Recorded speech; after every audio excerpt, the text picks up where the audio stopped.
Those great children of mine. So here are some of the facts.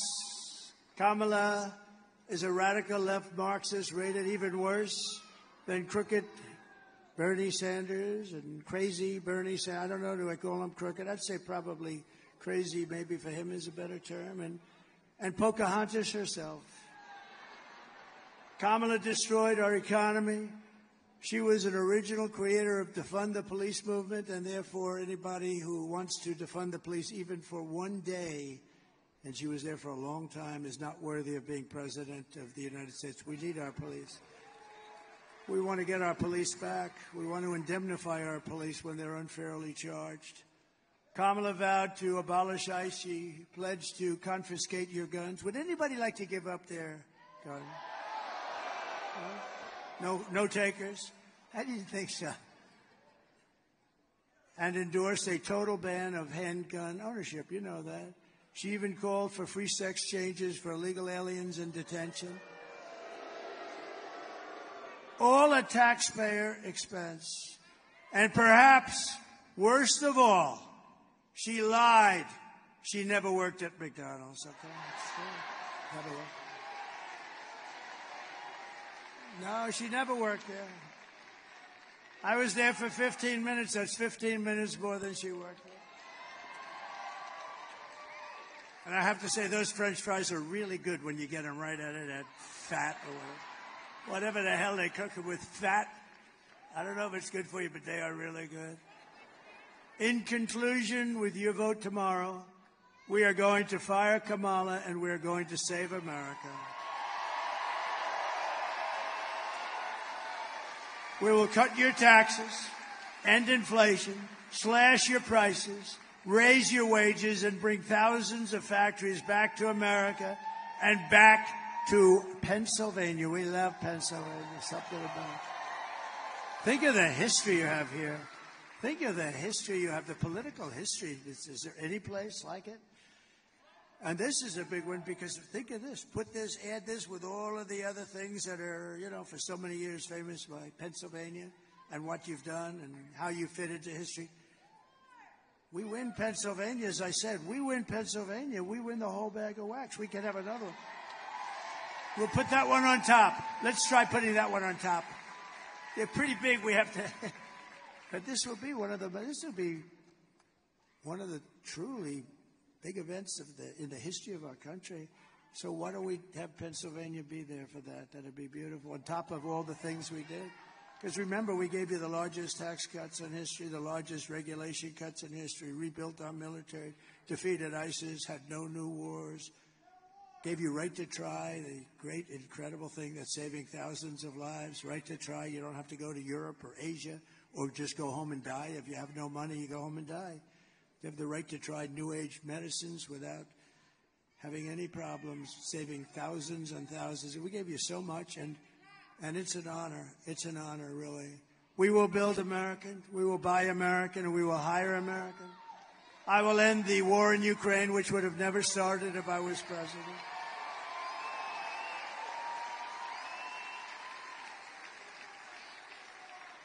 And I will stop the chaos in the Middle East. There's another thing, Israel. October 7th. October 7th would have never happened. All of those people that were hostages hopefully are still, because I hope they're of hostage. I just hope they haven't been killed, but I think a lot of them are killed. I think a lot of them have been killed, but we can hope. But that would have never happened. That would have never, ever happened because Iran was broke. They had no money for Hamas. They had no money for Hezbollah. We would have had peace in the Middle East. You would have had peace. Instead, you have all of the death that's taking place. It's terrible. And I will prevent World War III because you're just around the corner from World War III, and this will be a war like no other. This will be a nuclear war. And this will not be two army tanks going back and forth and shooting at each other. This will be a war. The level of power of these weapons is... I rebuilt our nuclear force. I rebuilt our whole military during the 40 years. We did a phenomenal job in that, but in many ways I hated to do it. In many ways I hated to do it with respect to the nuclear.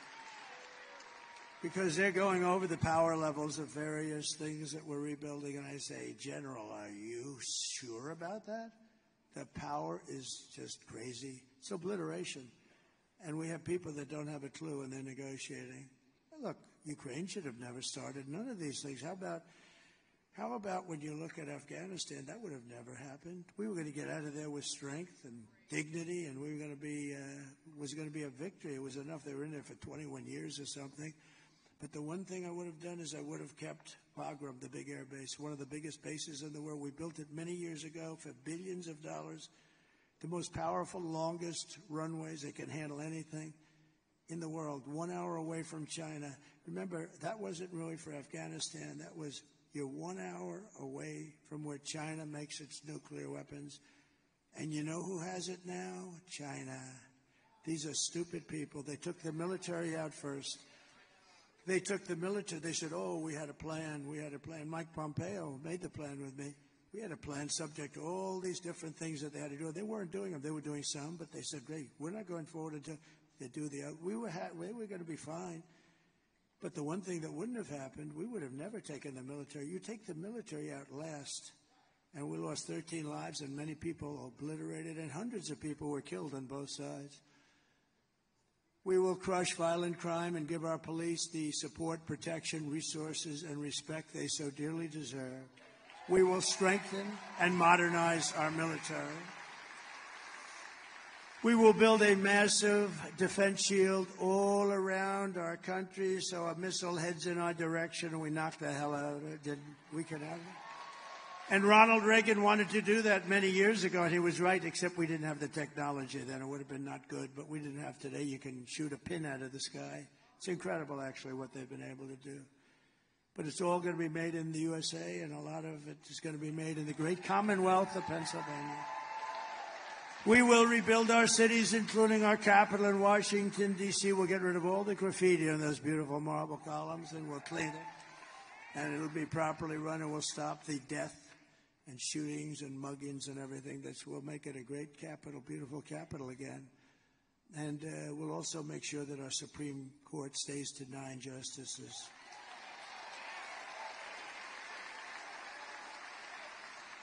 We will teach our children to love our country, to honor our history, and to always respect our great American flag.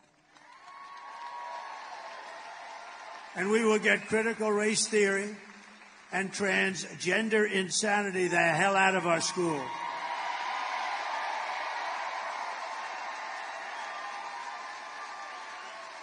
And we will, of course, keep men out of women's sports.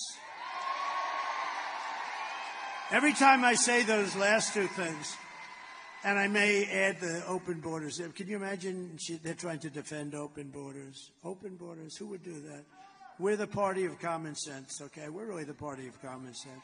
But when I say open borders, we're going to close the borders, you say, can you imagine you actually have to say that? What the hell? I mean, who the hell wants open borders where criminals from all over the world can just walk into our country? These are crazy people, or they hate our country, or they think they're going to get these people to sign up and vote. I guess maybe that's it. But it's not defensible. But think of the last two. The transgender insanity. It's taken over. And, nobody's ever come up to me and said, I'd like to talk to you about that. I've never had it. They've talked about taxes. They talked about economic development. They talk about the last one, men playing in women's sports. Nobody's ever come up. With all the people, I deal with hundreds of people. I deal with people. I go into crowds. I ask them because I get better opinions from you than these crazy consultants I have for a fortune. But I've never once been said, sir, we have to do something about keeping men in women's sports. I've never had the question. I don't know. It's such a big subject. Nobody's ever asked me the question before. Can you imagine? Go back 10 years and say that a president from 10 years from now is going to be up there defending the fact that men should not play in women's sports. People would say, you're crazy. That'll never happen. Did you see the two boxes? They were men. They transitioned into womanhood. And they fought a very good Italian. They have women's boxing in the Olympics. And they fought a very good Italian young lady. And boom, She got hit with just a left jab. She went back to her corner, said, I've never been hit like that. This is just like a defensive. Oh, they could fight Iron Mike, I'll tell you.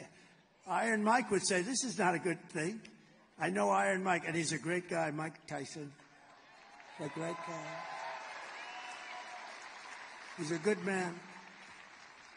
Hey, Mike's been through a lot, but he could fight. Let me tell you, that guy could fight. But can you imagine Mike? Oh, he says, put Mike in the ring with Kamala. That would be interesting.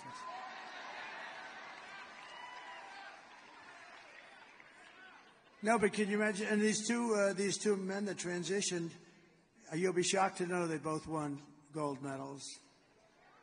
In some of the easiest fights, they're announcing a certain woman. She's a champion here, a champion there. She's great. She gets hit. Blah. That's the end of the champion stuff. It's so unfair, so ridiculous, and it's very demeaning to women. I think it's horrible. I will defend religious liberty. I will restore free speech, and I will defend the right to keep and bear arms, our Second Amendment. And I did. They didn't touch it. After years of building up foreign nations, defending foreign borders, and protecting foreign lands, we are finally going to build up our country.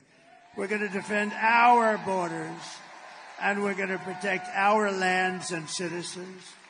And we will stop illegal immigration once and for all. We want people to come into our country, but they're going to come in legally. That's all. We will not be invaded. We will not be occupied. We will not be overrun. We are an occupied country. Can you believe the things I'm saying up here? We are an occupied country. Take a look at Colorado. Take a look. Take a look what's happening there. Military-style weapons. Aurora. They're taking over apartment complexes. They're in the real estate business just like me. But I have to go out and borrow money or somehow pay cash. They just walk in and they say, you're paying the rent to me from now on, madam. And if you don't pay, it's big trouble for you. And the governor has no idea what the hell's happened, that poor guy. He's a radical Democrat. We will not be conquered. We will be a free and proud nation once again. Can you imagine? I have to say this. Everyone will prosper. Every family will thrive, and every day will be filled with opportunity and hope and filled with the American dream. But for that to happen, we must defeat Kamala Harris and stop her radical left agenda with a landslide that is just too big to rig. We got to do it.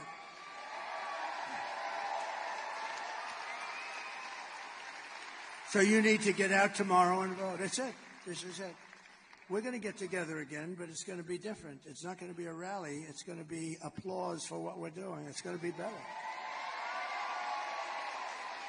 Because these incredible rallies, and there may have been like 900 of them, a tremendous amount. This is over 9 years. Many, I know we celebrated 507. I remember 507. It was a few years ago. I think it's got to be close. I don't know, whatever it was. But it's hundreds and hundreds. And they've been flawless, right?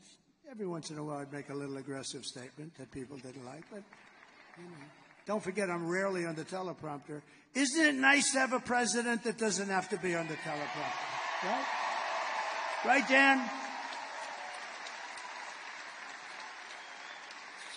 That guy, look at that guy. Stand up. That guy, he's such a good guy. You better bring him home because he has worked so hard in the election, Dan Muser. He's worked so hard. And you know what? Think of it. Think of it. If we lost, I'd call him up tomorrow. I'd go,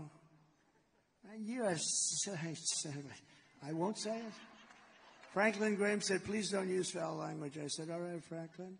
He said, you can tell the story just as well without the foul language. Actually, he's not right about that. It's not quite the same. When you don't, every once in a while, not a real bad word, but, you know, like a word. But he did say that, so I do my best. But I'd call him up with anger and fierceness. I'd say, you failed me. As opposed to calling up and say, Dan, you did a great job. I love you, Dan. Right? I think we're going to do the Dan, you did a great job. And you did, regardless. And all of these guys, they're all in. They're great guys. They're warriors.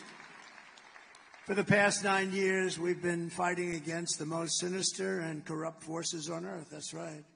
With your vote in this election, you can show them once and for all that this nation does not belong to them.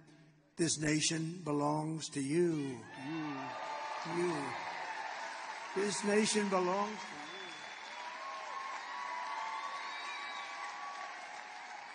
It was hardworking patriots like you who built this country. And tomorrow, 4 years we've all waited for this. 4 years of rallies, good ones and bad ones, but we didn't have any bad ones, I don't think. We had no bad ones.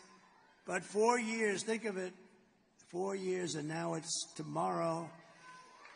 Tomorrow it's hardworking patriots like you who are going to save our country. All of this was to really, all of these hundreds and hundreds of rallies were to put us in position to do something great for our country. This is, in a way, the harder part. Honestly, beating all these people and fighting all of these people, going through the lies and the vicious statements about you and your family and everything. But all of that was worth it. It puts us in position to now be able to do the job. And we're going to do a great job for everybody, for 100% of the people. We're going to do it for Democrats, for liberals or progressives if they prefer, which they do prefer. But we're going to do it for independents, and we're going to do it for everybody. We're going to do it for everybody. And you're going to be so proud of your vote. I really want you to look back and your family to look back. My dad, my mom voted for Trump. It was the best thing that they ever did. That's what we want. Otherwise, we've made a mistake. And we felt the love. We would have never done this if we didn't do so well the second time. We did better the second time than we did the first time, if you think. After all we've been through together, we stand on the verge of the 4 greatest years in American history. We're really something. With your help, we will restore America's promise, and we will take back the nation that we all love so much. We are one people, one family, and one glorious nation under God. We will never give in, we will never give up, we will never back down, and we will never, ever surrender. Together we will fight, fight, fight, and win, win, win. November 5th will be the most important day in the history of our country. We're going to turn it around. We're going to turn it around very fast. You're going to be very proud. And together we will make America powerful again. We will make America wealthy again. We will make America healthy again. We will make America strong again. We will make America proud again. We will make America safe again. And we will make America great again.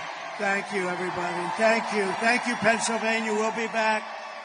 God bless you all. God bless you all. Thank you. Thank you. Thank you very much, everybody. Thank you very much.